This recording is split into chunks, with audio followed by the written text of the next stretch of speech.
ketika misalnya kita masuk modul ini, kita sudah terframework ya pikiran kita atau mindset kita dengan pola-pola seperti itu, maka kita tidak akan sulit lagi merancang aktivitas yang mungkin lebih banyak merangkul orang gitu ya, lebih banyak melibatkan banyak orang atau banyak komunitas gitu. Maka kita akan mulai lagi dari penguatan diri kita sebagai CGP itu. Salam dan bahagia untuk Bapak dan Ibu. Perkenalkan, saya adalah Siti Suharsi. Saya hari ini bersama Bapak Ibu akan bersama-sama selama 90 menit berdiskusi mengenai program yang berdampak pada murid ya di modul terakhir.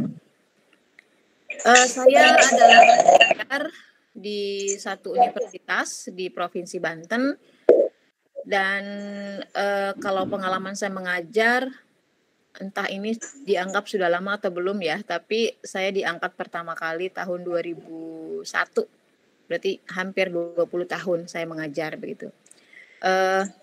Pengalaman saya memang lebih banyak di tingkat pendidikan tinggi ya, tapi dalam kurun waktu 20 tahun saya terlibat banyak juga dengan program-program guru SMP SMA ya di Banten. Jadi kita sama-sama duduk dan ngobrol di sini sebagai seorang guru ya, sama-sama seorang guru begitu. Jadi kita coba untuk memberikan inspirasi dan motivasi. Tadi seperti kata Pak Budi, ada banyak inspirator di kelas ini, ada banyak motivator di kelas ini. Maka saya akan senang sekali gitu bisa belajar banyak dari Ibu dan Bapak pada sesi yang 90 menit ini. Nah, untuk itu saya akan membagi 2 tujuan ya, tujuan sesi elaborasi kita kali ini. Yang pertama adalah menguatkan kembali pemahaman dan nilai diri kita sebagai calon guru penggerak yang sebentar lagi akan menjadi dan menyandang guru penggerak, C-nya dihilangkan ya, dalam merancang program yang berdampak pada murid. Dan yang kedua, kita berbagi praktik baik, teman-teman yang sudah punya pengalaman dan melewati pengalaman-pengalaman boleh share di sini ya. Dan tujuannya bukan untuk mencontek, bukan untuk bukan untuk copy paste gitu ya, tapi semata-mata kita mencoba untuk menggerakkan komunitas kita yang kecil hari ini juga nih dengan memberikan cerita-cerita atau pengalaman-pengalaman inspiratif gitu.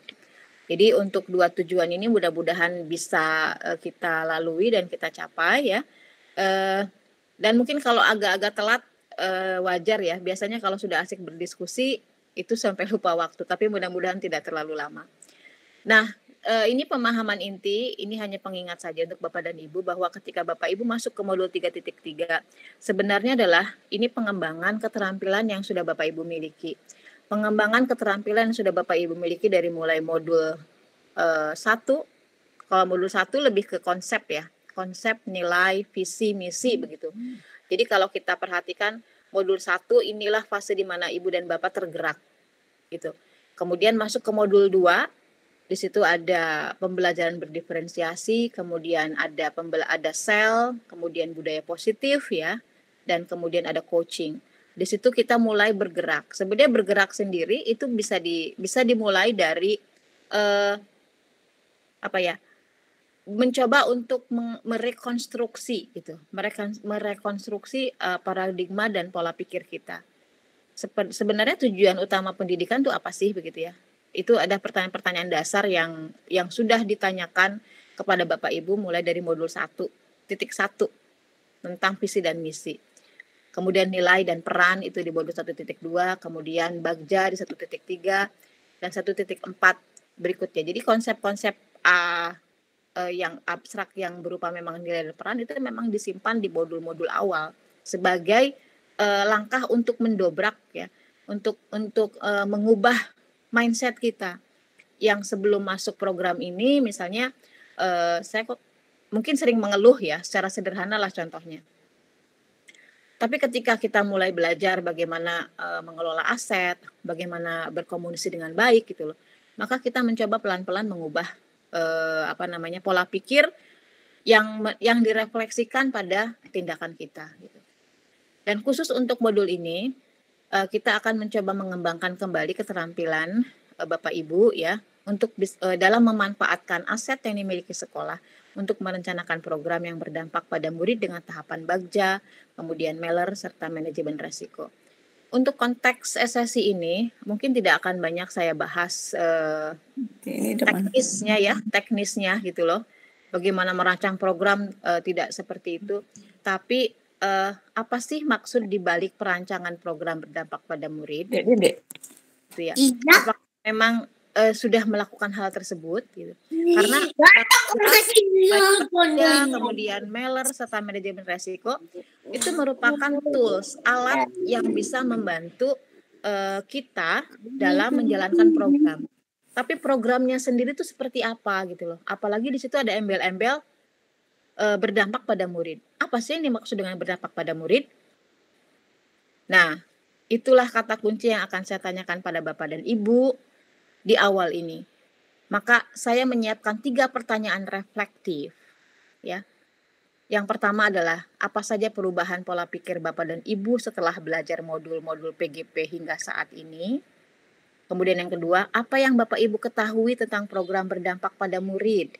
Bapak Ibu boleh mengemukakan beberapa indikator-indikator yang dimaksud dengan program berdampak pada murid itu seperti apa? Ciri-cirinya itu bagaimana sih gitu loh? Atau kata kunci yang bisa kita nanti elaborasi yang berhubungan dengan kata berdampak pada murid itu apa? Bisa yang terdengar, bisa yang terasa, bisa yang terlihat gitu ya.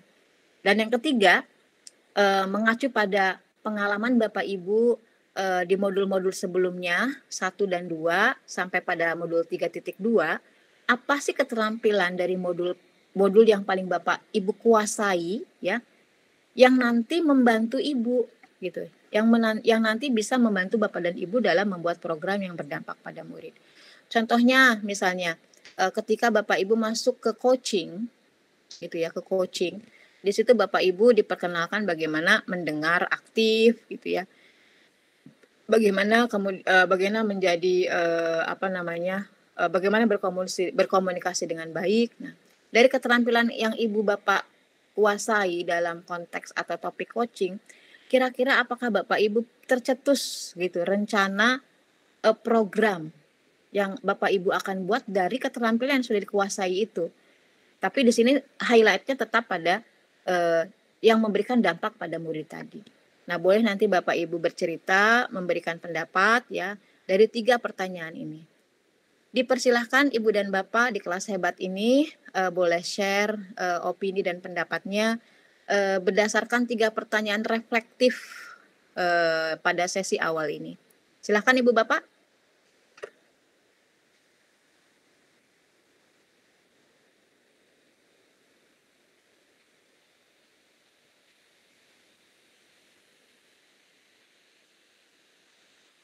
Baik, bisa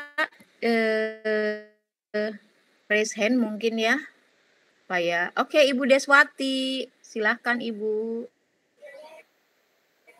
Bu, lainnya kecil kebaca nggak pertanyaannya, Bu? Enggak, Bu. Kalau kecil kurang jelas gitu. Soalnya ini laptop saya itu cuma pilihannya tampilkan semua layar. Kalau segini bisa, Bu, udah segini bisa. Bisa ya? kebaca. Kalau di laptopnya kan bisa. Silakan Bu Deswati. Iya, Bu. Bismillahirrahmanirrahim. Assalamualaikum warahmatullahi wabarakatuh. Salam dan bahagia untuk kita semua. Baik, saya akan mencoba menuangkan apa yang ada di pikiran saya tentang pertanyaan yang Ibu ajukan. Yang pertama itu perubahan pola pikir apa yang sudah saya hadapi pada hari ini, atau perubahan apa yang ada pada pola pikir saya. Pertama, saya sudah merasakan bahwasanya saya sudah memiliki perubahan pola pikir. Yang pertama, pola pikir terkait dengan bagaimana dengan memperlakukan siswa selama ini. Bahwasanya siswa kita itu adalah siswa yang memang butuh kita sebagai seorang menuntun apa yang ada dalam dirinya, potensi apa yang dimilikinya itu harus kita ketahui. Kita harus mengembangkan potensi yang dimiliki oleh setiap siswa. Setiap siswa kita itu berbeda, tidak sama satu dengan yang lainnya. Jadi dia memiliki karakteristik yang berbeda-beda, sehingga kita guru harus memahaminya dan kita harus mengembangkan potensi yang ada di dalam dirinya tersebut. Itu sesuai dengan filosofi Ki Hajar Dewantara. Kemudian itu dari pola pikir saya kepada siswa. Kemudian pola pikir saya terhadap rekan sejawat. Memang selama ini saya berpikiran saya itu sama dengan rekan sejawat. Ternyata tidak. Kita tidak bisa menyamakan rekan sejawat kita itu. Mereka ada yang memang sepertinya mau langsung menerima, ada yang hanya lihat-lihat saja, dan ada yang istilahnya seperti mencemooh. Tapi kita sikapi bahwasanya mereka semuanya itu adalah belajar melihat kita, dan kita pun juga harus belajar bagaimana sikap-sikap yang ada pada rekan-rekan sejawat kita. Artinya ketika kita mendapatkan katakanlah itu cemoohan atau tidak dilihat, tidak dipandang, kita harus tetap bergerak. Saya sendiri harus tetap bergerak. Itu pola pikir yang sudah ada dalam saya sendiri. Nah, kemudian apa yang diketahui tentang program berdampak pada murid yang saya rasakan dan yang saya lihat, pertama program yang berdampak pada murid itu, pertama saya sebagai guru di dalam kelas itu sudah merasakan bahwasanya siswa saya itu butuh bimbingan saya ketika menghadapi sesuatu permasalahan dalam belajar. Dengan mereka tidak segan-segan untuk menjapri saya. Kalau sebelumnya mereka tidak mau, banyak yang tidak mau. Tapi sekarang sudah ada yang terasa seperti itu, bahwasanya mereka tidak segan untuk bertanya langsung kepada saya. Kemudian siswa juga sudah bisa menghasilkan karya-karya yang meskipun ini belum didukung oleh sepenuhnya oleh komunitas di sekolah, tetapi sudah banyak siswa yang menghasilkan karya dengan cara melibatkan rekan-rekan sejawat, dan juga rekan-rekan sejawat juga sudah mulai mengikuti apa yang saya jalankan, maksudnya apa yang saya programkan, meskipun tidak semuanya. Nah, itu yang intinya program yang saya buatkan kepada siswa juga akan berdampak kepada murid. Nah, kemudian keterampilan yang saya kuasai, salah satunya saya memiliki keterampilan yang mungkin bagi orang lain belum seberapa, tetapi saya sudah meyakinkan diri saya bahwa saya punya keterampilan untuk mengembangkan pertama inovasi saya di bidang IT. Maksudnya ketika saya melakukan pembelajaran dengan siswa, saya sudah bisa memberikan keterampilan yang siswa bisa ikuti. Nah, tentunya saya melakukan terus inovasi-inovasi. Kemudian itu artinya di bidang IT, dan juga saya keterampilan yang saya miliki ini saya gunakan untuk memotivasi rekan-rekan sejawat untuk mau melakukan pembelajaran abad 21 ini, dengan tentunya menyusun pembelajaran yang sesuai dengan apa yang dilakukan pada saat pandemi ini. Nah, mungkin itu Bu yang bisa saya sampaikan.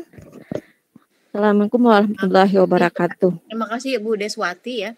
Saya ingin mendengarkan elaborasi Bu Deswati juga ketika mendengar kata program pada murid, ya program yang berdampak pada murid. Kira-kira menurut Bu Deswati seperti apa ya programnya gitu loh. Lalu si murid itu mau digimanain begitu? Program yang sudah saya jalankan itu program yang salah satunya memacu kreativitas siswa. Di antaranya kemarin saya sudah mencoba untuk menggerakkan literasi di sekolah melalui literasi ini hanya secara daring, yang dipandu secara daring. Saya membuatkan sebuah poster untuk dipahami siswa, dan membuat yang tujuan dari poster itu membuat siswa membuat karya siswa, yaitu berupa puisi belajar di saat pandemi. Alhamdulillah sudah terkumpul beberapa puisi yang nantinya siap akan dibukukan.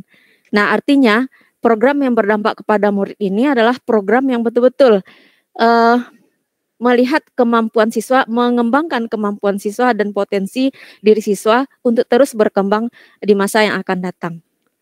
Mungkin itu, Bu. Baik. Dari sisi apa, Bu, keterlibatan siswanya? Siswa terlibat di bidang penulisan dari karya puisinya itu sendiri. Jadi dia mengirim puisi, membuat puisinya sendiri, kemudian mengirim ke pos-pos yang sudah ditetapkan atau ke grup, ke tempat-tempat seperti email dan grup WhatsApp yang sudah ditentukan. Itu saya melibatkan guru bahasa Indonesia, kesiswaan, dan juga saya menyampaikan program itu kepada kepala sekolah. Baik, luar biasa sekali Bu Deswati. Mudah-mudahan ini menjadi inspirasi kita ya. Saya melihat banyak sekali yang memberikan masukan di kolom chat ya. Bapak Ibu bisa membaca bersama-sama. Mungkin satu lagi yang ingin berbagi pengalaman.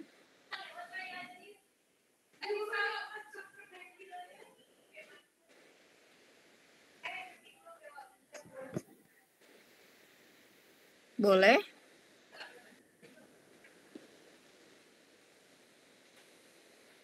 Apakah ada selain Bu Deswati yang bisa memberikan? Bu Yosi? Boleh, sorry, Bu Delviva. Yang apa yang ya, Bu. Raise hand duluan, Bu Delviva atau Pak Andri nih? Saya, Bu. Oke, Bu Delviva dulu ya, baru Pak Andri. Delvivia. Iya. Delvivia, maaf. Ya, Delvivia. Terima kasih Bu Siti. Salam dan bahagia untuk Bapak Ibu semua. Terima kasih sudah diberi kesempatan untuk menyampaikan pendapat atau bercerita mengenai ke teman-teman CGP lainnya. Yang menjadi pertanyaan pertama ada perubahan pola pikir apa yang sudah saya dapatkan dari setelah mempelajari modul di CGP. Yang pertama adalah saya memiliki sebuah perubahan di dalam diri saya sendiri. Saya harus menjadi guru yang kreatif, yang di dalam perubahan di dalam diri saya adalah anak-anak, setiap siswa atau murid adalah anak-anak istimewa. Mereka punya kemampuan, punya minat dan bakat yang berbeda. Satu sama lain tidak sama, tetapi bagaimana kita sebagai guru mampu mengembang dan menumbuhkan bakat dan minat itu. Kemudian di dalam diri saya juga saya memiliki perubahan adalah lebih sabar, lebih bersikap terbuka kepada anak-anak. Karena selama ini sebelum menjadi TGP saya termasuk guru yang tidak sabar menghadapi anak-anak karena pemandangan yang tadi menganggap siswa itu sama semuanya. Kalau mereka masuk ke jenjang SMP berarti mereka memiliki kesamaan di dalam pola pikiran atau bakat minat. Tetapi tidak kenyataannya. Di modul ini saya mendapatkan bahwa setiap anak adalah istimewa, mempunyai kemampuan yang berbeda-beda. Cara kita lagi yang harus pandai menumbuhkan dan mengembangkannya. Kemudian dan saya juga mendapatkan sebuah ilmu bahwa setiap anak memiliki kodrat zaman dan kodrat alam yang berbeda. Di sini saya selain mengembangkan diri saya sendiri lebih kreatif, harus memahami kodrat. Kalau sekarang kodrat zamannya adalah IT, saya harus lebih dari anak-anak lagi untuk bisa memahami itu, mempelajari itu. Jadi ini yang saya dapati. Kemudian pada modul 2 saya mendapatkan ilmu mengenai pembelajaran diferensiasi, bahwa bagaimana seorang guru merancang pembelajarannya sesuai dengan profil belajar anak, sesuai dengan bakat anak, sesuai cara belajar anak. Jadi ini yang harus betul-betul yang betul-betul merupakan pembelajaran baru bagi saya. Kemudian ada mengenai kompetensi sosial emosional anak. Selain untuk anak, kita juga guru harus memahami itu, harus mengembangkan sosial emosional kita. Jadi tidak hanya kita meminta hal itu kepada anak, terlebih dahulu kita guru yang harus mengembangkan sosial emosional itu. Kemudian yang modul ke titik 3, saya mendapatkan sebuah ilmu yang tidak akan saya dapatkan dalam pelatihan lain. Dalam pengambilan keputusan, ada 9 pengambilan keputusan yang bertanggung jawab. Jadi setiap guru harus memiliki itu. Kemudian adanya pengelolaan aset, dan itu juga saya selama ini berpikiran bahwa aset sekolah yang untuk bisa digunakan oleh seorang guru hanya aset sekolah yang ada gitu. Tetapi tidak, kenyataannya banyak aset-aset yang ada lingkungan di sekolah yang biotik dan abiotik yang bisa digunakan untuk pembelajaran. Jadi memang ilmu yang didapat pada modul-modul ini memang sangat berpengaruh pada diri saya sendiri dan juga di dalam proses pembelajaran.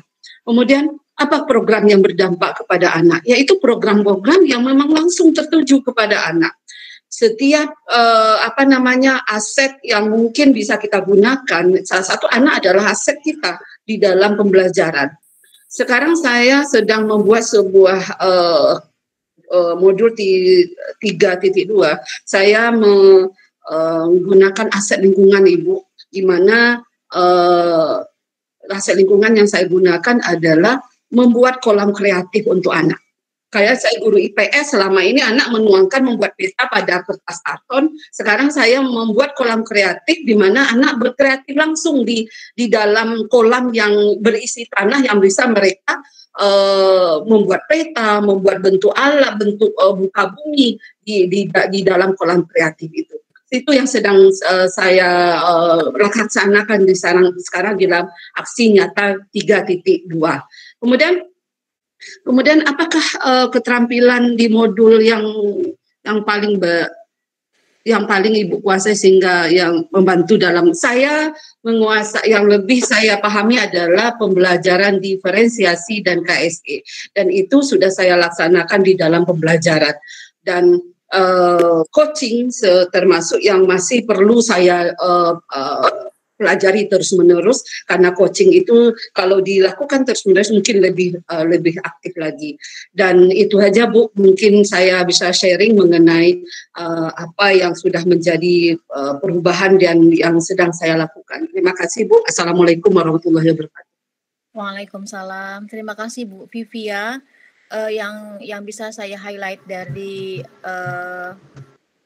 pemaparan Ibu Vivia berdasarkan pengalaman bahwa kita butuh konsistensi ya Bu Vivia ya. Kita butuh konsistensi, kemudian kita butuh juga sebenarnya dari konsistensi ini kita harapkan ada aturan yang sistemik gitu. Secara sistem mengatur sehingga kita berada pada rel yang sama antara biotik dan abiotik itu gitu. Dan luar biasa sekali Bu Vivia bagaimana motivasi dan semangat Ibu Vivia untuk terus menggali potensi Ibu Vivia sendiri gitu ya, dan sudah mengaplikasikan. Jadi beberapa keterampilan yang tadi disebutkan karena memang modul 1 kan lebih ke abstrak ya, ke value gitu. Dan value itu tidak akan pernah terlihat jika kita tidak mengaplikasikan apa yang kita pahami. Dan saya merasa senang sekali dan terharu gitu ya, bahwa Ibu sudah mencoba melakukan itu dalam konsep pembelajaran berdiferensiasi dan bagaimana juga konsep sel ya. Karena seperti yang pernah kita pahami di modul 1.2, sel emosional itu berangkat dari kebiasaan kita menggunakan cara berpikir cepat gitu ya. Cara berpikir cepat itu akan merangsang kita selalu cepat bereaksi, cepat marah gitu. Kalau misalnya lihat anak nyontek langsung marah gitu ya. Nah, karena kita terbiasa untuk merespon cepat. Padahal kita diinginkan bukan yang cepat itu gitu, tapi kita belajar untuk bagaimana berpikir lambat. Jadi ketika kita berpikir lambat, maka otak kita yang di atas, yang otak luhur itu akan lebih mendominasi daripada otak limbik kita yang lebih banyak unsur emosinya begitu. Iya. Jadi ya Saya sudah baca beberapa chatnya, bisa jadi lebih sabar begitu ya. Kemudian mencoba untuk berpikir positif, dan kesabaran dan sifat positif kan tidak bisa serta-merta hadir ya. Iya. Tapi saya sangat apresiasi dengan upaya teman-teman sebagai calon guru penggerak yang mau menggerakkan diri dulu gitu, menggerakkan diri kita sendiri sebelum nanti menjadi model atau tauladan untuk komunitas yang kita jalani ini. Terima Iya, kasih Bu. Bu Tia. Sama, Baik, Bu. mangga Pak Andri. Assalamualaikum warahmatullahi wabarakatuh. Terima kasih Bu. Waalaikumsalam warahmatullahi wabarakatuh. Kepada saya untuk memberikan pengalamannya sedikit apa yang saya telah rasakan. Yang pertama itu apa saja perubahan pola pikir Bapak Ibu setelah belajar modul CGP sehingga saat ini. Nah, hampir sama dengan kawan-kawan CGP yang lain, tapi saya lebih ke perubahan pola pikir di mana saya lebih sabar, lebih berpikir positif terhadap rekan-rekan sejawat saya. Bagaimana cara pikir mereka selalu seperti tidak bisa menerima orang lain itu berkembang lebih pesat dari mereka gitu. Tapi setelah masuk CGP ini, apapun ibaratnya ketidaksenangan mereka tentang bagaimana saya mungkin lebih bisa dikatakan lebih maju sedikit daripada mereka, tapi daripada sisi itu sendiri, karena setelah mengikuti CGP ini sendiri, sindiran-sindiran yang dilakukan oleh teman-teman tersebut menjadi motivasi bagi saya untuk lebih berbuat lebih baik lagi ke depannya, sehingga pikiran-pikiran positif itu selalu saya coba bangunkan hingga saat ini. Pada akhirnya teman-teman sejawat sendiri sekarang sudah mulai merespon dengan baik apa yang telah kami lakukan di sekolah. Kebetulan kami di sekolah CGP ada 2 orang, kebetulan ada Bu Nyayu juga bergabung di sini sama dengan fasilitator dengan Ibu pada saat ini. Sedangkan apa sih program yang berdampak pada murid yang telah saya lakukan? Nah, saya dengan siswa-siswa saya, kebetulan saya wali kelas, saya pada saat ini sudah membuat buku bersama dengan siswa saya, Bu. Di mana kami kemarin sudah membuat sebuah kumpulan-kumpulan dari puisi siswa-siswa kami, juga CGP dan kepala sekolah, kami coba gabungkan menjadi sebuah buku, dan alhamdulillahnya buku itu sudah diterbitkan di sebuah penerbitan di Jogja, dan alhamdulillah dalam minggu depan insya Allah sudah akan sampai ke Pekanbaru untuk hasil penerbitannya, dan siswa semuanya merasa bahagia karya-karya yang mereka sudah buat tersebut. Saya responkan kepada mereka semua, karya-karya itu sudah saya bukukan, sudah kita coba ajukan ke percetakan, alhamdulillah sudah terbit ISBN-nya dan lain sebagainya, dan sudah pada tahap percetakan. Itu yang sangat-sangat berdampak sekali kepada siswa-siswi kami, di mana di sekolah kami selama ini belum ada percetakan buku baik dari siswa, guru, ataupun dengan penggabungan dari kepala sekolahnya juga. Untuk kegiatan kedua ini, kami dengan kepala sekolah juga kemarin sudah ada kompromi juga untuk akan melibatkan semua guru, untuk semua gurunya dalam pembuatan buku. Artinya semua guru nanti akan berkolaborasi menjadikan satu buah buku, entah itu dalam bentuk puisi lagi atau dalam bentuk cerita mereka mengajar dalam masa pandemi ini. Itu judulnya belum kami tentukan dengan kepala sekolah. Insya Allah kedepannya akan kami diskusikan dengan kepala sekolah nantinya. Terus yang selain dari itu, apa yang berdampak kepada siswa kami kemarin sudah juga mengumpulkan, meminta kepada siswa apa saja karya-karya dari siswa yang bisa kita coba tampilkan atau kita kumpulkan kepada wali kelas. Nanti saya akan coba pajangkan karya siswa tersebut di dalam kelas.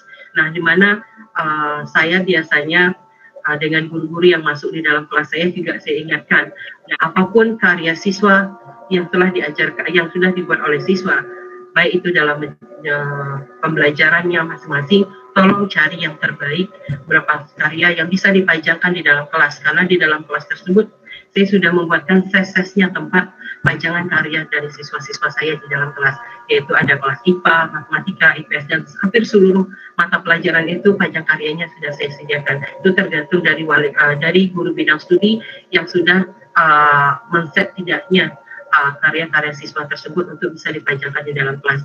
Dan di dalam kelas saya sendiri juga saya sudah membuatkan seperti portofolio, tempat pengumpulan portofolio siswa-siswi saya. Artinya semua kegiatan LK ataupun tugas yang diberikan kepada siswa pada saat mereka masuk melalui luring, karya-karya mereka siswa itu, lembar-lembar kerja siswa itu saya minta mereka masukkan ke dalam portofolio tersebut. Artinya tidak ada yang terbuang dengan sia-sia. Artinya nanti pas akhir semester jika itu terkumpul pada saat belum kita kena COVID ya Bapak Ibu, itu sudah juga saya lakukan. Nah pada akhir semester saya terus melihat seluruh orang tuanya melihat itulah hasil karya siswa kita. Itu yang mereka kerjakan selama mereka belajar 1 semester di kelas ini. Ada yang mungkin ada yang siswanya lengkap, ada yang tidak. Itu tergantung Mbak siswa anak Bapak Ibu, apakah mereka betul-betul memportofoliokan kerjanya dengan baik atau tidak. Saya langsung sampaikan seperti itu dengan guru bidang studi, dengan wali murid saya di dalam kelas. Dengan pertanyaan ketiga, apa yang telah saya kuasai, saya lebih ke sama dengan Bu Vivi tadi, pembelajaran berdiferensiasi dan KSE. Nah, berkaitan dengan pembelajaran berdiferensiasi dan KSE ini, saya juga memadukan dengan pendekatan pembelajaran yang kami juga lakukan bersama. Kebetulan saya juga Pasda dari Tanoto Foundation. Saya juga menggabungkan dengan konsep mikirnya, yaitu bagaimana siswa itu betul mengalami terjadinya interaksi terhadap siswa, komunikasi terhadap siswa, dan refleksi terhadap siswa atas materi yang telah kita pelajari. Sebenarnya materi mikir dan berdiferensiasi ini hampir sama kalau saya menilainya. Semuanya adalah suatu pendekatan yang sangat-sangat bagus sehingga siswa kita betul-betul aktif di dalam kelas, siswa-siswa kita betul-betul menyadari proses pembelajaran itu mereka sendiri yang mengalami, sedangkan kita guru hanyalah sebagai fasilitator bagi mereka di dalam kelasnya. Dan sebelum kita melakukan pembelajaran itu, kayak kita betul-betul memang harus menyiapkan apa-apa saja yang perlu kita hadapi, apa-apa saja yang perlu kita ajarkan dengan siswa kita. Dan kita juga sudah harus mempunyai plan A dan plan B dalam proses pembelajaran di dalam kelas. Tidak hanya membuat satu plan metode pembelajaran saja di dalam kelas, karena situasi dan kondisi di dalam kelas bisa saja terjadi berubah secara cepat di dalam kelas kita masing-masing. Nah, mungkin itu yang saya dapat sampaikan sharing pada pagi hari ini. Terima kasih Bu. Assalamualaikum warahmatullahi wabarakatuh. Waalaikumsalam warahmatullahi wabarakatuh. Terima kasih banyak untuk Pak Andri ya, yang sudah menjabarkan tidak hanya rencana tapi juga sudah masuk ke aksi nyata ya Pak Andri ya. Jadi kalau kita mengikuti pola Bagja itu sudah pada tahapan akhir ya. Jabarkan rencana, kemudian kita aksi nyatanya seperti apa. Terima kasih Pak Andri, Bu Vivi, dan juga Bu Des untuk sharing hari ini. Mohon maaf tadi saya sempat terlempar karena jaringannya memang tidak stabil, maka saya akan share satu kali lagi untuk PPT-nya.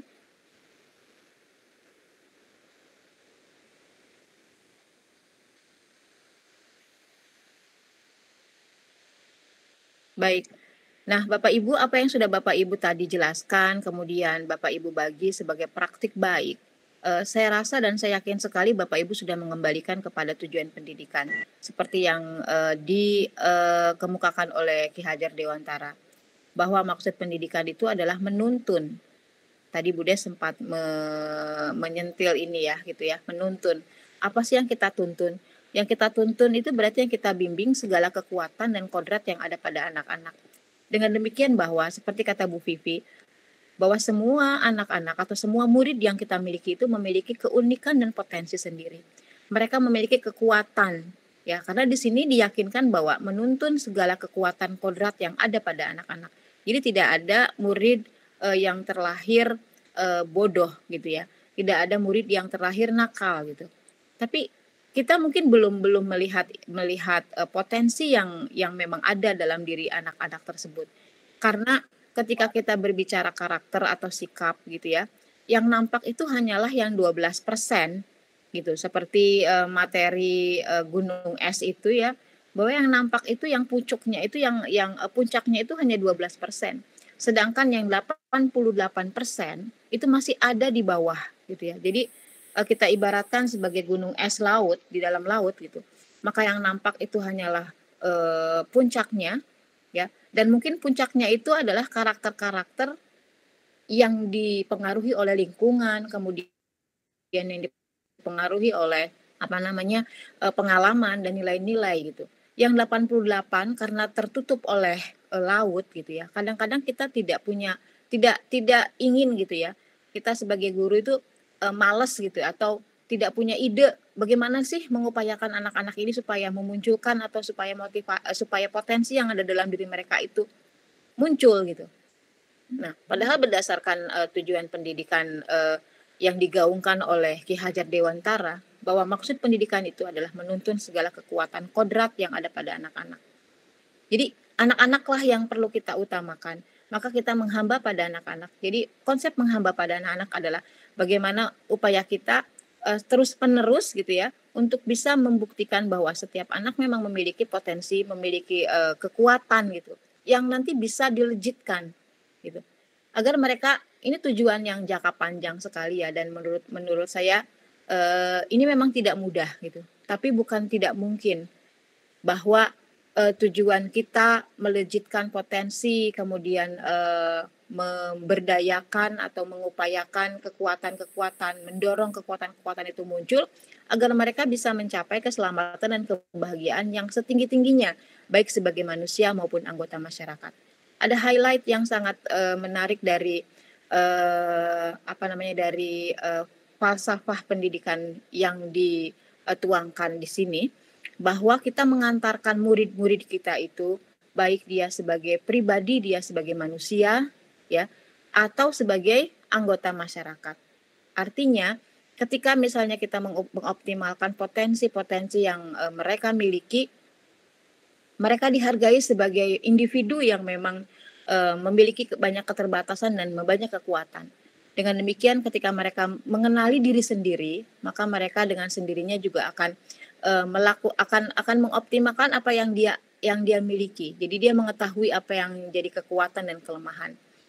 Dengan demikian ketika dia sudah mengeksplorasi kekuatan gitu ya, dia akan memberikan banyak manfaat. Dia akan mencoba melibatkan diri dengan berbagai komunitas di masyarakat yang lebih luas. Sehingga yang dia lakukan memang terasa dan dirasakan oleh masyarakat sekitarnya. Maka Bapak Ibu, ketika kita misalnya ragu, ketika kita misalnya berada dalam posisi atau titik yang terendah sebagai guru ya, mungkin lelah karena punya masalah kesana kemari gitu ya, kemudian tuntutan pekerjaan yang luar biasa, belum misalnya dengan faktor keluarga dan sebagainya, maka kita boleh mengembalikan diri kita kepada mengapa sih kita perlu mendidik mereka gitu loh.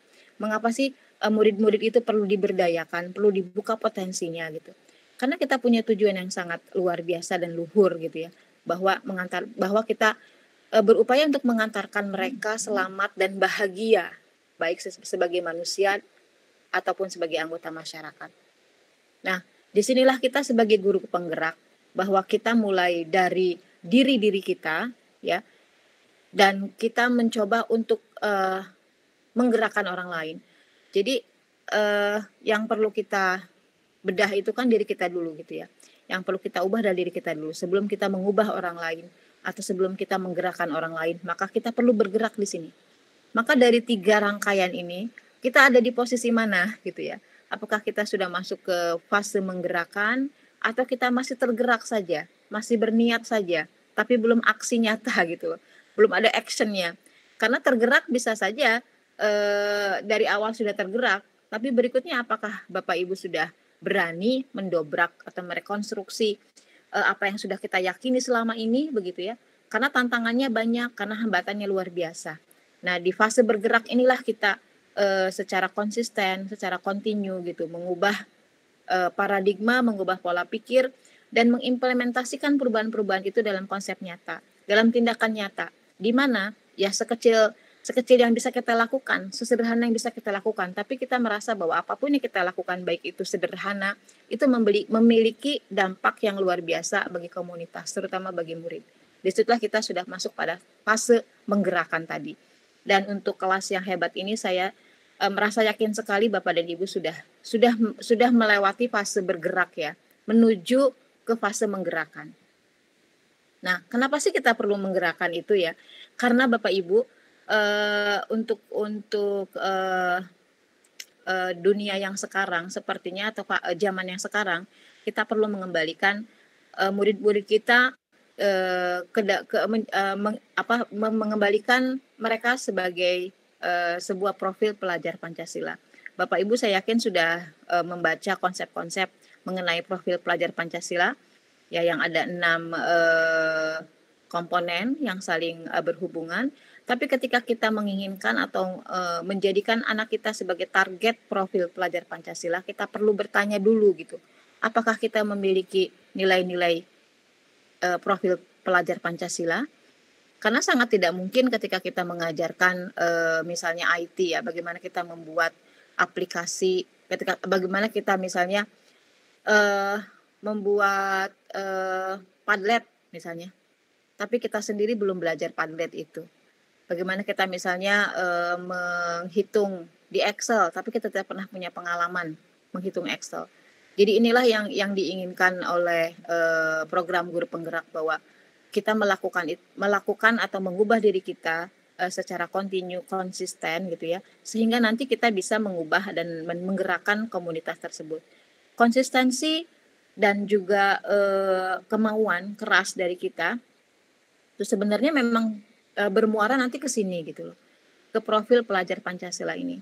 Dan jika kita misalnya masih merasa bingung dan ragu, kita mungkin ada baiknya kita juga mengingat kembali apa sih peran dan nilai kita sebagai guru penggerak begitu ya. Saya yakin Bapak Ibu masih sangat ingat nilai yang perlu kita kembangkan dalam diri kita pribadi gitu ya, sebagai guru penggerak. Yang pertama adalah ya ini bukan tidak pertama, kedua, ketiga, tapi ada 5 aspek penting gitu ya. Aspek penting dari nilai seorang guru penggerak, yaitu dia mandiri, kemudian dia reflektif, kolaboratif, inovatif, dan berpihak pada murid. Dan saya sangat senang sekali dari apa yang sudah tadi dibagikan oleh teman-teman, baik Bu Andri, Bu Vivia, dan Bu Des, bahwa Bapak Ibu sudah memiliki karakter-karakter ini, memiliki nilai-nilai sebagai guru penggerak. Kolaboratif, berarti mengajak kolega, kemudian mungkin mendesain bagaimana program itu bisa melibatkan banyak orang, begitu ya, banyak pihak. Kemudian reflektif, kita bertanya pada diri sendiri, kita mencoba menggali apa yang menjadi kekuatan, apa yang menjadi kelemahan kita. Jika memang kita menemukan banyak kelemahan, maka kita tidak perlu malu gitu. Oke, baik, berarti saya perlu belajar ini. Saya ini belum paham misalnya coaching misalnya. Ya. Ketika saya mengaplikasikan keterampilan coaching, misalnya mendengar aktif gitu ya, ternyata belum bisa nih gitu. Kok saya senangnya tuh interrupt saja gitu kan? Kok saya senangnya memotong pembicaraan orang begitu? Padahal keterampilan mendengar aktif adalah kita mencoba untuk menyimak apa yang mungkin kolega bicarakan dan sebagainya. Itu kan perlu latihan. Oke, berarti kita perlu latihan nih. Nah, itulah salah satu bentuk refleksi yang bisa kita lakukan. Belum misalnya dengan yang konsep mandiri, kemudian berpihak pada murid, ya, dan inovatif.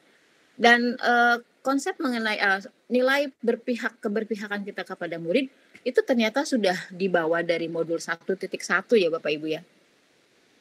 Dari modul 1.1, 1.2 sampai akhirnya di modul terakhir ini.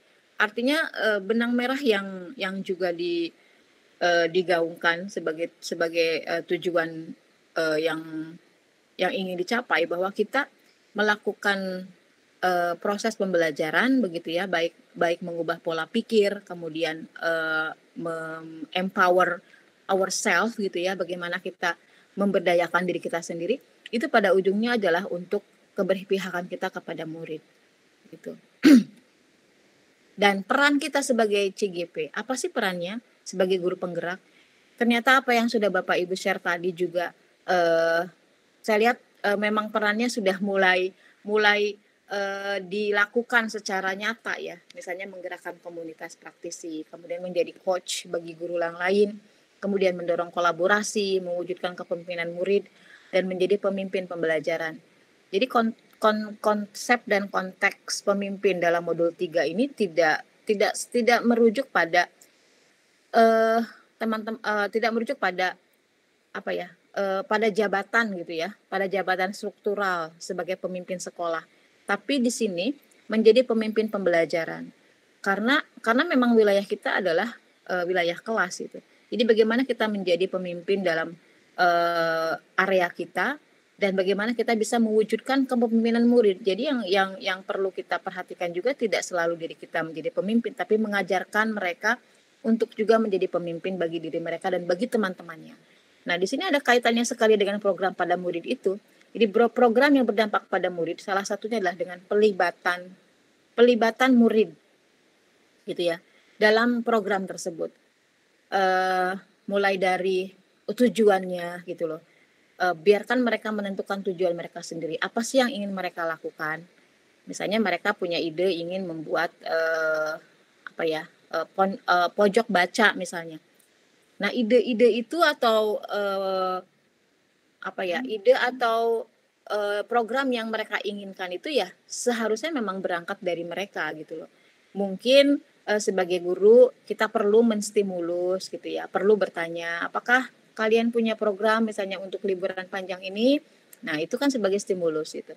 Nah, dari situ mungkin akan banyak muncul ide ya.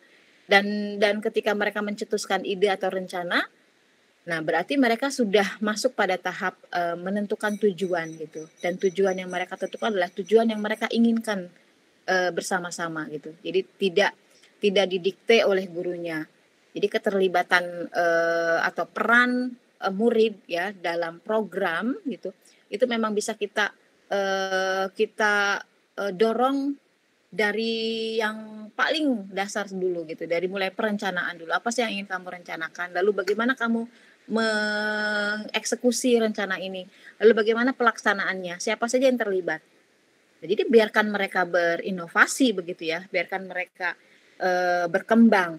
Dengan demikian secara tidak sadar mereka sudah bisa mengembangkan potensi yang mereka miliki.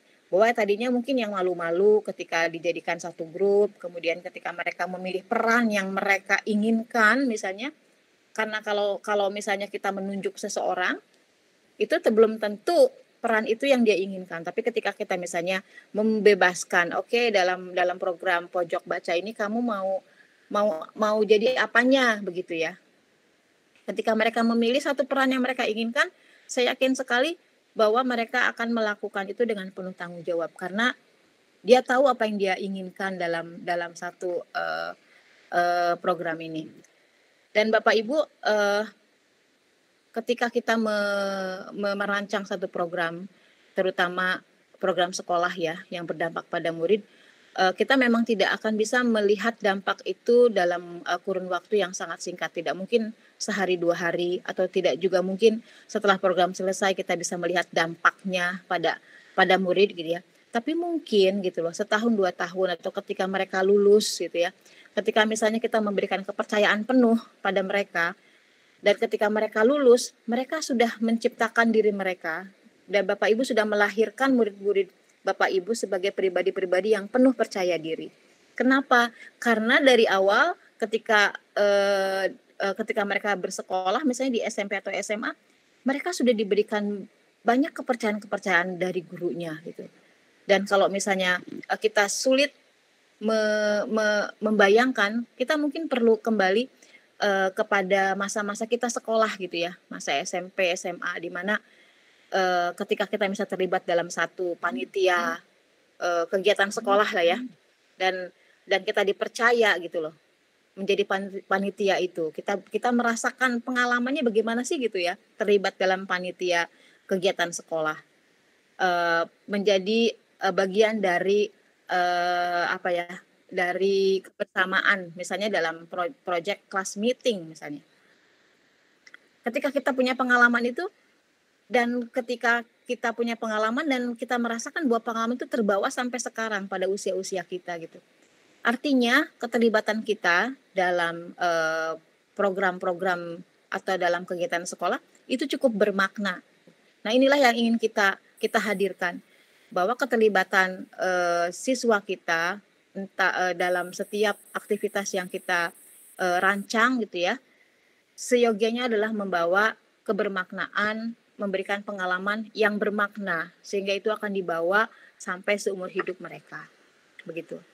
Nah, untuk itu ada banyak sebenarnya tools ya atau alat yang bisa kita jadikan supporting source ya untuk melihat rancangan program ini gitu loh.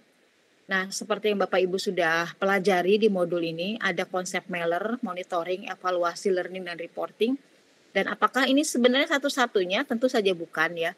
Bapak Ibu yang sudah pengalaman merancang program, tentu Bapak Ibu juga mengenal konsep-konsep ini. Tapi yang perlu diperhatikan di sini, yang perlu menjadi kita bahan renungan, bahwa apakah program-program yang sudah kita lakukan itu betul-betul melibatkan murid kita, mulai dari perencanaan, begitu ya, kemudian sampai ke pelaksanaan. Jika iya, berarti kita sudah mulai menghamba pada murid. Ketika sudah masuk peranan dan keterlibatan murid, bahwa kita sudah mulai menggali potensi-potensi mereka. Dan apa posisi kita? Ya, kita boleh menjadi monitor ya. Kita melihat apakah tujuan yang mereka inginkan selaras dengan pelaksanaannya, begitu. Jadi monitoring, evaluasi, dan learning ini benar-benar sebagai sebagai tools kita untuk membantu kita gitu loh dalam dalam mengembalikan atau dalam melihat satu rangkaian program yang memang harus sesuai dengan tujuan yang sudah disepakati. Ya. Kemudian juga di sini ada perbedaan monitoring dan evaluasi, ya. Dan ada konsep lain yang juga sangat berhubungan dari modul 3.3 ke modul 3.2 dan merujuk ke modul 1.3, yaitu konsep Bagja. Dan konsep Bagja itu sebenarnya adalah bentuk adopsi dari appreciative inquiry. Jadi kalau kita misalnya bertanya, apakah harus selalu Bagja, Bu? Gitu. Ya sebenarnya tidak apa-apa gitu ya. Tapi ketika misalnya Bapak Ibu ingin menciptakan kondisi sekolah yang betul-betul positivisme begitu ya, yang mencoba menggali sisi positif, maka Bagja sebagai adopsi dari appreciative inquiry. Jadi appreciative inquiry itu penerimaan yang mencoba untuk menggali hal-hal positif ya. Maka ini dianggap sejalan gitu. Ya, jadi mulai dari buat pertanyaan, ambil pelajaran, gali mimpi, jabarkan rencana, dan atur eksekusi.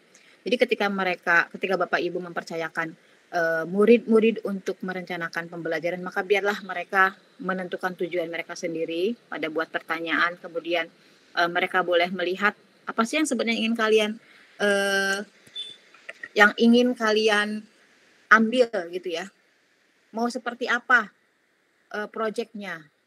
Kamu punya mimpi bagaimana? Kamu punya bentuk pojok baca yang seperti apa yang menurut kamu paling bagus misalnya. Nah, inilah biarkan mereka mengisi peran-peranan di sini gitu loh.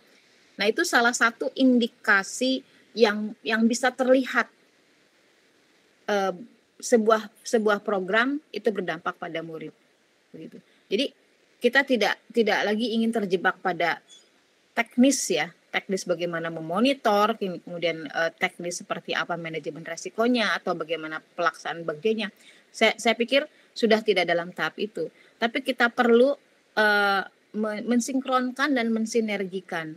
Ketika kita klaim bahwa saya sudah kok mengutamakan murid, oke, tapi apakah keterlibatan murid Bapak dan Ibu itu sudah betul-betul melibatkan secara penuh? Apakah ketika misalnya membuat program mereka yang menentukan atau misalnya guru yang menentukan begitu.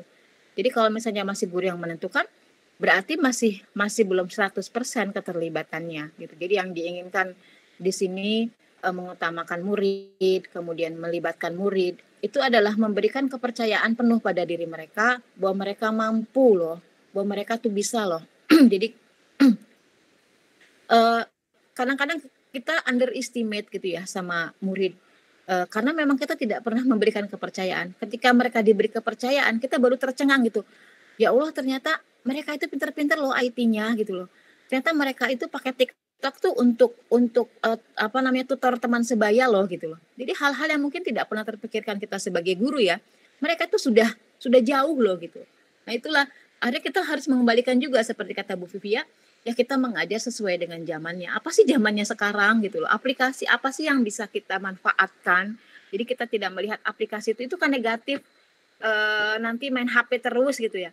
Sekarang mau bagaimana ya kita melarang gitu ya anak kita atau murid kita menggunakan HP. Tapi bagaimana HP itu bisa kita manfaatkan untuk kepentingan anak itu, untuk kepentingan murid itu. Sehingga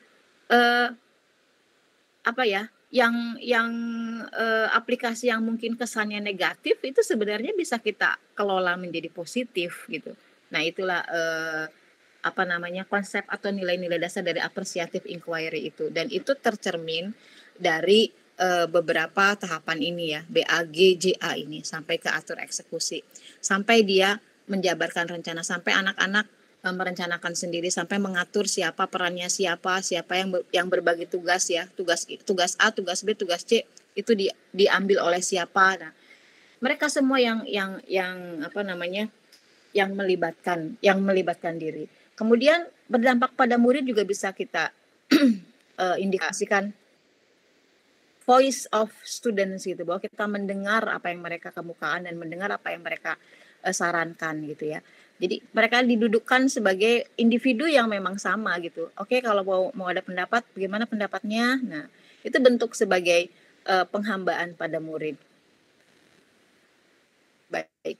Nah, secara umum bahwa Bagja itu mengajak kita untuk bisa merancang pembelajaran dengan prinsip berpikir positif tadi ya, karena ini diadopsi dari appreciative inquiry, dan Meller management, kemudian evaluasi learning and reporting. Ini mengajak kita untuk selalu on the track gitu loh. Misalnya pojok baca sudah seminggu nih, kita coba cek nih seperti apa sih pelaksanaannya, apakah sesuai dengan tujuan begitu ya. Terus bagaimana mereka mengelola pojok baca, dari mana buku-bukunya, sumber-sumbernya dari mana. Jadi Meller kemudian juga yang lain gitu ya, itu memang kita pakai sebagai alat untuk stay on the track, bahwa memang sesuai dengan yang diinginkan, yang sesuai dengan tujuan ya, sesuai dengan apa yang mereka sudah jabarkan dalam rencana. Baik. Nah, kita sudah tiba pada diskusi kembali.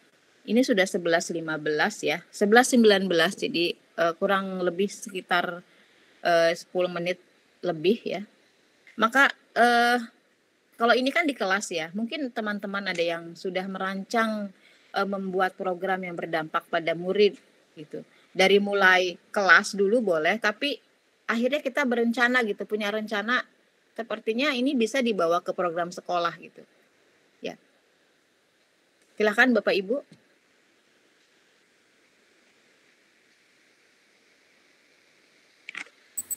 Raise hand, Pak Ibu siapa ya? Saya akan melihat dulu.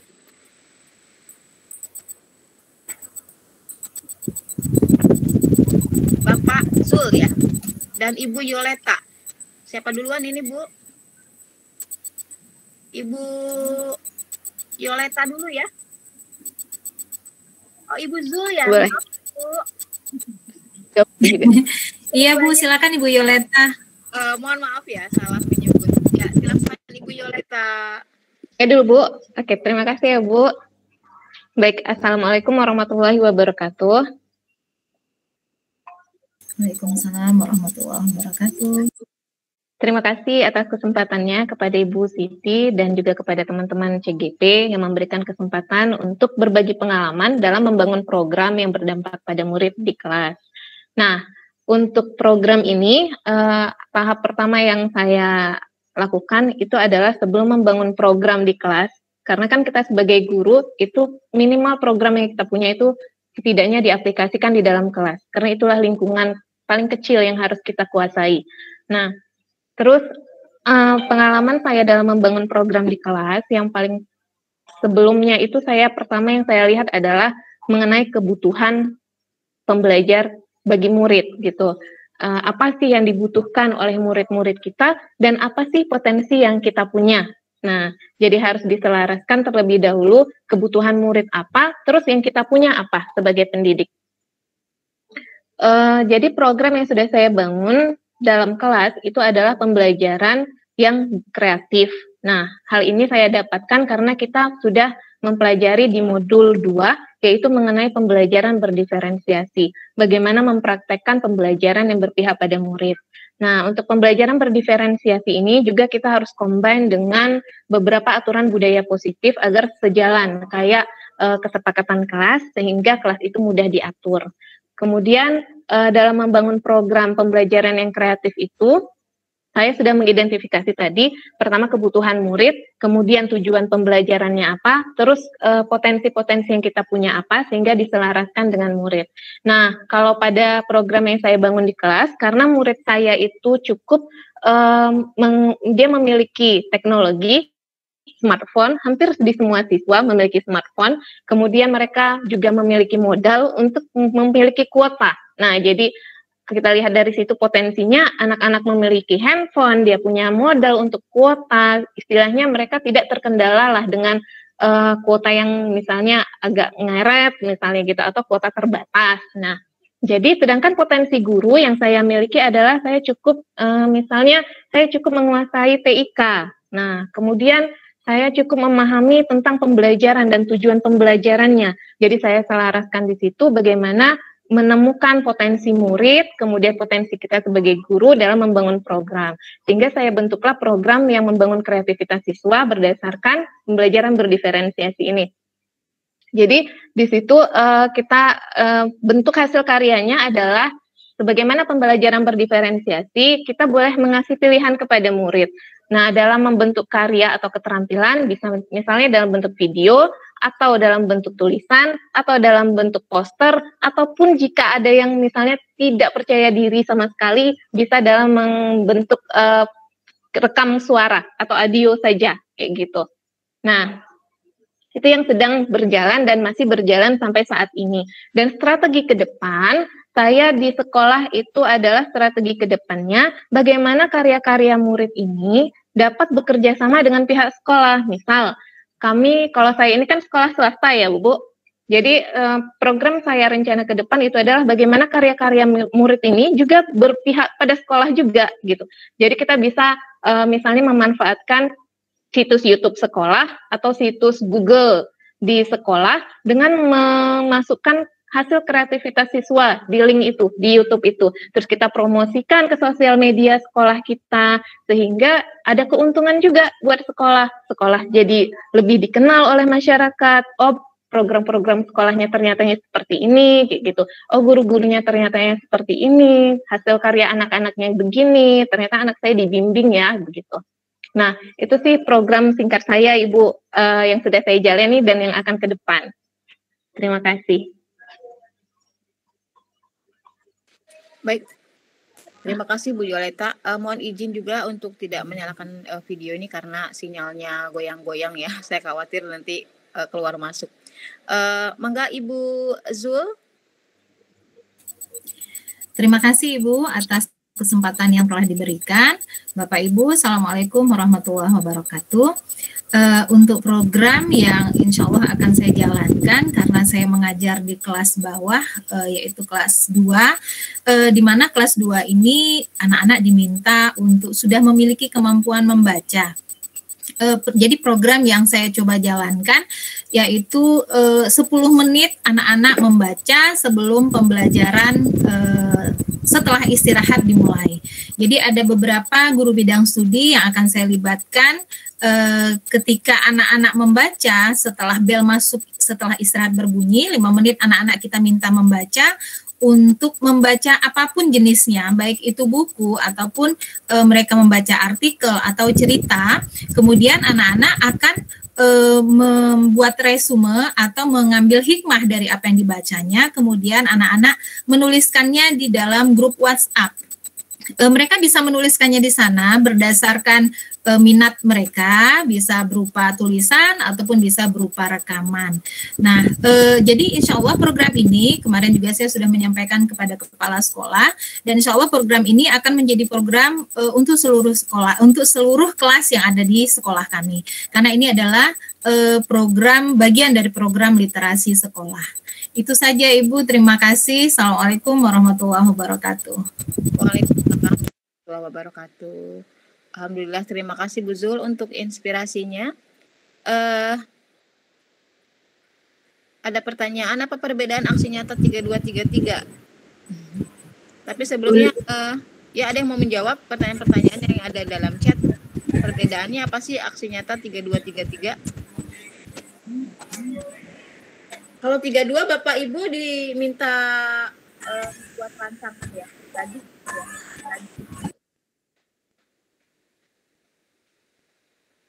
Untuk di modul 3.2. Jadi sebenarnya yang kami harapkan dari kontinuitas begitu ya, kebersinambungan antara modul 32 dan 33. Itu memang di 32 Bapak Ibu diajak untuk belajar memetakan potensi begitu ya. Karena mungkin kita belum cukup yakin tentang potensi yang sekolah miliki. Misalnya kalau mau buat program pentas misalnya, kita selalu berpikir ada enggak uangnya begitu ya. Ada enggak orang-orangnya. Nah, itu sudah defisit kan berangkat dari situ. Nah, di modul 3.2 itu kita mencoba untuk mengubah paradigma seperti itu, bahwa bukan ada enggak, tapi apa yang ada. Apa yang kita miliki dari aset yang di sekolah. Ketika misalnya tujuannya membuat pentas seni, kira-kira apa yang dibutuhkan sih dari pentas seni itu gitu ya. Wah, ini harus ada dekor begitu ya. Kemudian ada penari-penari. Baik, berarti kita mungkin perlu mengoptimalkan apakah ada yang bisa mendekor, entah dari guru atau mungkin murid ya, atau murid bisa diajak terlibat untuk mendekor begitu.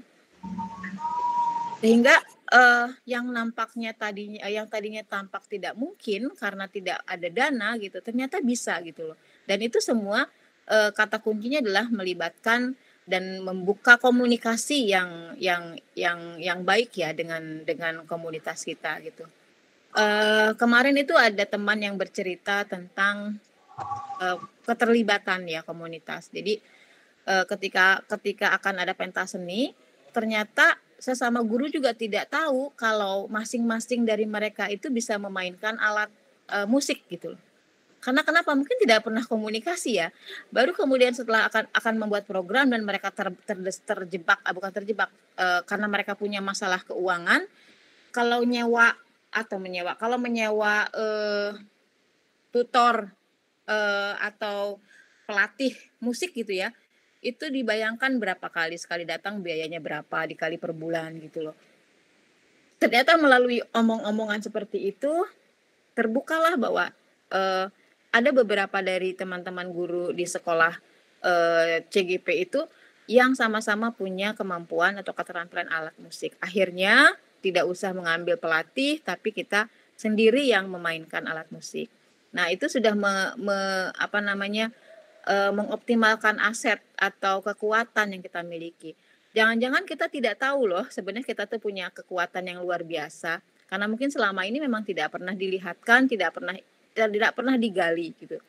Jadi itulah ruh dari 3.2 ya. Yang ketika masuk ke 3.3 ini, harapan kami apa yang sudah Bapak Ibu canangkan gitu ya. Apa kemampuan-kemampuan yang melihat potensi luar biasa di sekolah masing-masing itu bisa dibawa menjadi program. Dan program ini bukan melihat besar kecilnya, tapi sejauh mana kebermaknaan yang berdampak pada murid begitu. Misalnya ketika masa pandemi nih, mungkin kesulitan sekali ya kita mengakomodir siswa-siswa untuk berkumpul gitu. Jadi agak susah misalnya untuk menanamkan atau olahraga lah, bagaimana nih olahraga gitu kan. Nah, dari situ mungkin akan muncul ide-ide begitu, membuat program olahraga secara online misalnya. Nah, itu kan merujuk pada program yang besar dari pemikiran yang sederhana, gitu. Nah, nanti program ini seperti apa yang harus kita lakukan, bagaimana eksekusinya, kemudian siapa saja yang terlibat. Ketika kita memutuskan atau membuat rancangan itu, maka kita coba untuk melibatkan murid-murid dalam rangkaian perencanaan itu. Kurang lebih seperti itu ya untuk 3.3 dan 3.2. Baik, Bapak Ibu, kita sudah ada di akhir acara, sudah lewat 2 menit. Dan di akhir sesi sebenarnya ada beberapa pertanyaan yang mungkin bisa kita diskusikan, tapi waktunya sangat terbatas sekali. Dia kan buka usaha. Boleh Bu bertanya sedikit saja? Ya, silakan Bu Tri. Iya, terima kasih Bu. Assalamualaikum warahmatullahi wabarakatuh. Salam. Saya sebenarnya agak ciut juga nengok aksi nyata dan program dari teman-teman ya, tapi mungkin menjadi motivasi bagi saya. Sebenarnya di sekolah kami itu Bu, program-program itu sudah berjalan banyak ya. Sebelum masa pandemi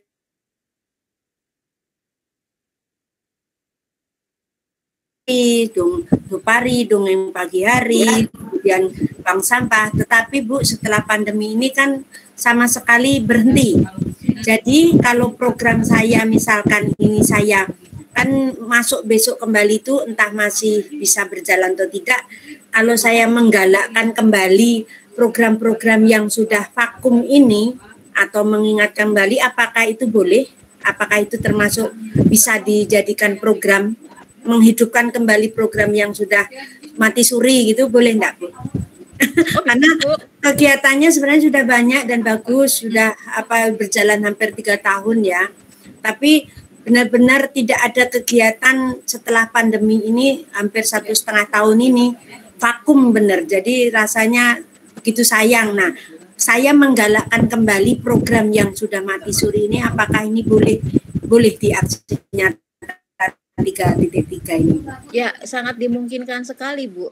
Jadi ketika Ibu melihat ada peluang, begitu ya Bu ya, peluang untuk dijadikan atau untuk dihidupkan kembali, itu menurut saya ya Ibu sudah dalam fase mulai menggerakkan komunitas begitu ya. Jadi saya rasa sangat bisa sekali.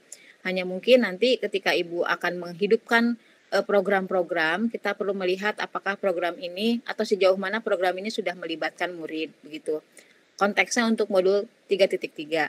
Misalkan kalau awalnya program ini hanya didominasi oleh guru misalnya begitu, maka untuk aksi nyata di 3.3 ada baiknya kita mulai membagi peran ini kepada murid begitu. Programnya ya sama nggak apa-apa gitu, tapi biarkan murid yang running the program.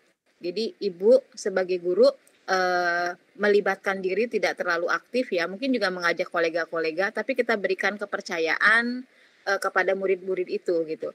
Jadi sambil dituntun lah, kita kan di situ fungsinya menuntun gitu loh. Karena mungkin kalau dilepas sendiri kan juga mungkin belum siap gitu ya untuk beberapa sekolah gitu ya. Tapi saya perlu ada yang menarik juga Ibu ya. Jadi teman saya sesama instruktur, dia mengajar di sekolah swasta, dan karena pandemi beberapa program memang sempat dihentikan. Tapi akhirnya dihidupkan kembali. Jadi mereka tetap menggunakan meeting conference gitu ya. Jadi mereka tetap mencipta, misalnya membuat puisi gitu ya, membuat cerpen, dan hasil-hasilnya itu dipajangkan gitu. Jadi ada pajang karya yang bisa diintip oleh teman-temannya via meeting gitu, entah itu Zoom atau Google Meet. Saya rasa yang pernah Ibu lakukan bersama-sama CGP yang lain kan begitu ya, karena kita juga di online gitu. Nah itu sebenarnya bisa diadopsi gitu untuk program di sekolah gitu. Karena memang kondisinya sekarang seperti ini, tidak memungkinkan tatap muka, tapi kita bisa menciptakan, dan bahwa ada loh program meskipun masa pandemi gitu loh. Ya, memang akhirnya kita harus memberdayakan diri kita untuk mampu teknologi gitu ya. Misalnya ya kalau di Zoom kan ada breakout room-nya. Nah, mereka setiap kelompok itu menyajikan tayangan-tayangan dalam kelompok masing-masing. Kita undang gitu setiap kelompok masuk ke kelompok yang lain gitu, berputar-putar. Jadi kita bayangkan di ruangan kelas, mereka pajang karya. Kalau luring kan mudah ya, pajang karya di tembok-tembok, kemudian kita mendatangi setiap kelompok, memberikan apresiasi, memberikan komentar. Itu sangat mungkin sekali kita lakukan meskipun dalam masa pandemi gitu. Itu sih Ibu ya, namanya art exhibition gitu loh. Judul si programnya itu. Jadi eksibisi seni. Jadi apapun yang dikerjakan dan dilakukan dan dihasilkan oleh murid kita tayangkan. Dan teman saya tidak terfokus pada teman-temannya, tapi membuka juga undangan untuk orang tua begitu ya, dan untuk stakeholder melihat gitu loh. Ini loh hasil karya anak-anak gitu loh. Dan itu cukup efektif gitu. Artinya kita tidak hanya melibatkan murid, tapi juga kita melibatkan orang tua, kemudian melibatkan komunitas-komunitas yang selama ini mungkin membantu sekolah gitu ya, atau komunitas-komunitas lain yang di sekitar sekolah. Jadi kalau pertanyaannya boleh atau tidak, itu sangat dibolehkan sekali ya Ibu Tri, dan memang titik tolaknya ya dari ide itu, dan kita coba untuk mensinergikan apa yang kita rencanakan, khususnya dan dengan tujuan untuk menghamba pada murid itu. Begitu Bu Tri. Baik, terima kasih. Terima kasih pencerahannya. Ya. Nah, saya juga ingin meminta Bapak Ibu untuk merefleksikan hasil sesi kita hari ini. Ada 2 pertanyaan di sini. Yang pertama adalah hal-hal apa saja yang tercerahkan setelah Bapak Ibu mengikuti sesi ini. Jadi dari awal kita berdiskusi mengenai nilai, mengenai peran ya, kemudian menengok kembali apa sih yang sudah Bapak Ibu rasakan, perubahan-perubahan apa saja yang sudah Bapak Ibu miliki gitu ya, dan sudah Bapak Ibu implementasi gitu. Dan sekarang kita bawa dalam diskusi gitu. Apa sih yang hal apa saja yang bisa mencerahkan dan tercerahkan setelah Bapak Ibu ikut sesi ini gitu. Dan apa komitmen nyata gitu ya yang akan Bapak Ibu lakukan setelah selesai sesi ini. Jadi 2 pertanyaan itu silahkan di-share di chat ya. Karena tadi saya coba Padlet, ternyata Padletnya sudah tidak bisa begitu ya, karena sepertinya memenuhi kuota ya. Kalau Padlet premium itu kan ada maksimalnya, jadi saya harus buat lagi. Jadi boleh di-share di chat saja hal-hal apa saja yang tercerahkan setelah Bapak Ibu mengikuti sesi ini, dan komitmen apa yang akan Bapak Ibu lakukan gitu ya. Komitmen nyatanya apa sih setelah selesai sesi ini. Silakan Bapak Ibu, 5 menit cukup ya.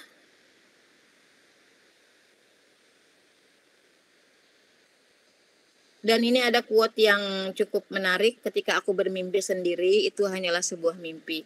Ketika kita bermimpi bersama itu adalah awal sebuah kenyataan. Dan ketika kita bekerja sama itu adalah penciptaan surga di dunia. Jadi tidaklah ada yang tidak mungkin kita bisa menciptakan mimpi-mimpi itu jika kita bisa bekerja sama dan kita bisa mengajak komunitas untuk menggapai mimpi itu. Dan setiap mimpi harus terus dinyalakan meskipun mimpi itu tidak sempurna, dan meskipun mimpi itu retak-retak gitu ya. Tetap semangat Ibu dan Bapak. Silahkan menuliskan kembali refleksinya di ruang obrolan.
Yang lain Bapak Ibu? Sudah oke. Wow, sudah banyak ya. Mohon maaf saya belum scroll ternyata. Akan saya copy dulu, akan saya salin apa yang sudah Ibu Bapak refleksikan, dan ini juga menjadi refleksi kami sebagai instruktur ya. Untuk perbaikan di angkatan berikutnya. Dari mana tadi ya? Assalamualaikum.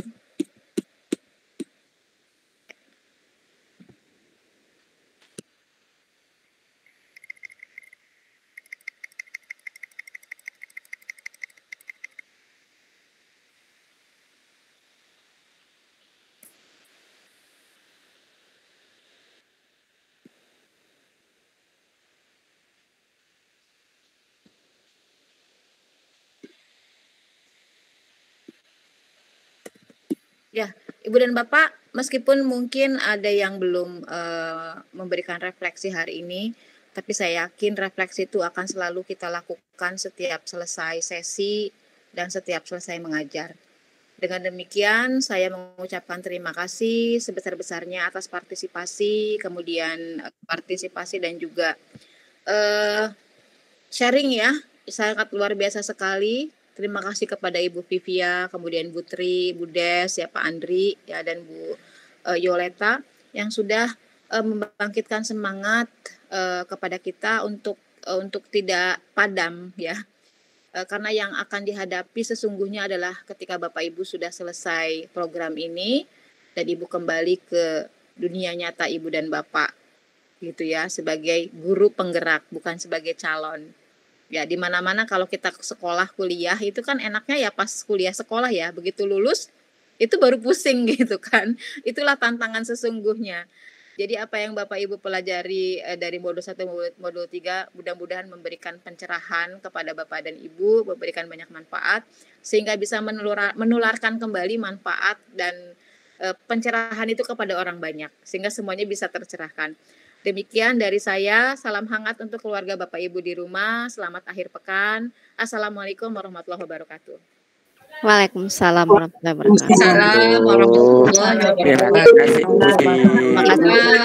Terima kasih. Terima kasih.